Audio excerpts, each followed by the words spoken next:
You brought up the issue of these battles, even if they're for incremental legislation, they move the needle in public opinion because they bring issues out and force the issue out in front of the American people, which is not what the pro-aborts want to do. They want this thing to be behind closed doors. They want it to be nice and hidden. We force it out into the public. Kind of like the partial birth abortion Well, that's deal. what I was going to say. That is the classic example of what I'm talking about.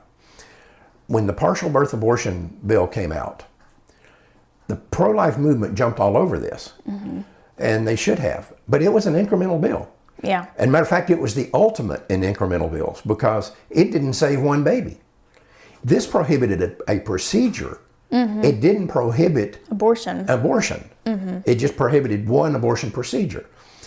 So you can outlaw partial birth abortion and you won't save one baby.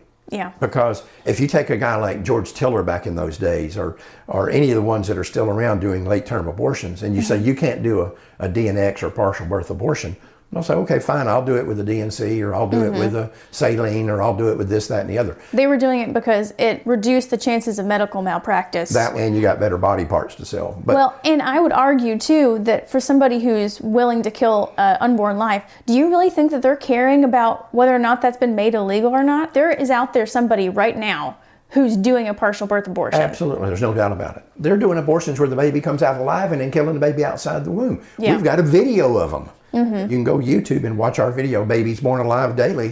Where 3 clinic workers are speaking about it. Right. This is going on right now. But the fact is that outlawing partial birth abortion would not save, it didn't even have the possibility of saving one baby.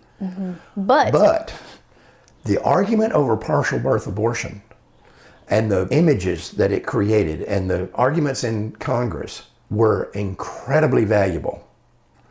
They did move the needle. The argument over partial birth abortion moved the needle toward the pro-life position. And it exposed the pro-choice lie because the abortion industry was trying to come out and saying, oh, well, this is not even a thing. And then it turns out, oh, well, it is a thing, but it's just a rare thing. Right. Well, until Ron Fitzsimmons, the head of the National Coalition of Abortion Providers, came out and said, look, we've been lying, saying there's only 15 or 16 of these done a year in the country. He said, I can tell you clinics have done 5,000 of them. And imagine how many people, even on their own side, heard that and said, wait a minute. Right, yeah.